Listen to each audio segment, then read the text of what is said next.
Okay, welcome back. In this segment, we will talk about the components of the blockchain.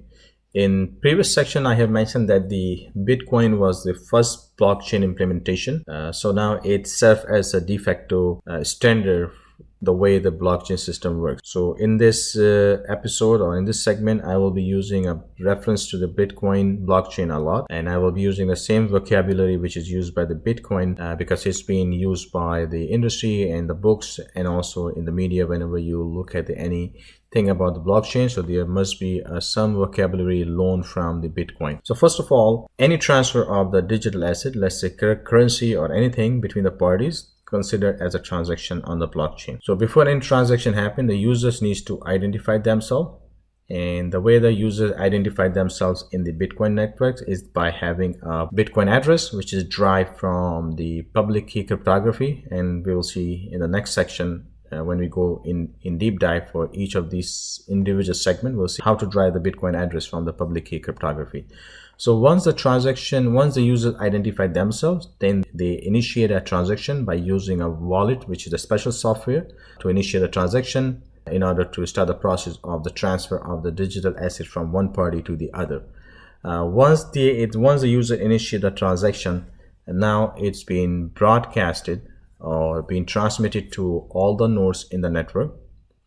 And when all the nodes receive the transaction, they put that transaction in a staging area which we call in the blockchain, we call it a memory pool. And this memory pool is just like a staging area where all the transactions which are happening in the network comes.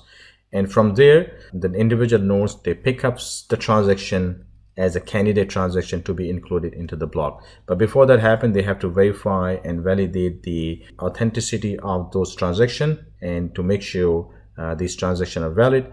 Once it's been proved that these transactions are valid, now the creation of the block process started. And now all the nodes start working on the creation of the next block. And once one of the nodes find the solution, which is we call it the proof of work, they publish the block to the network so that everybody can validate the block and agree on that, yeah, this is going to be a next block which is going to be added to the blockchain. So this happened via the consensus algorithm, where all the nodes in the network agree on the addition of the new block to the blockchain. So this is pretty much the life cycle of the block in the blockchain network. So once it's been added to the blockchain, the next step is to maintain the blockchain.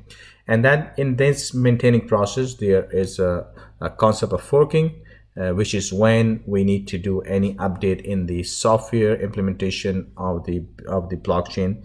In case of Bitcoin, let's say if there's any enhancements needs to be made in order to improve the transaction rate or making the block size smaller. So those modification happen in the Bitcoin code as a software implementation, the software chain.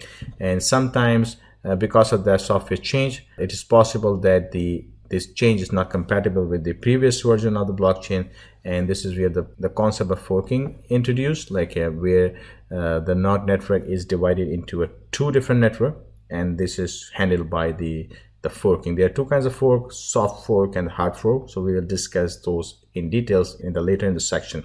So these are pretty much all the individual building blocks or the life cycle of the block in the blockchain, from the identification to the transaction to the transmission to the verification and the addition of the block to the blockchain, and then maintaining the blockchain. So let's discuss all of these items individually in the next section in more details.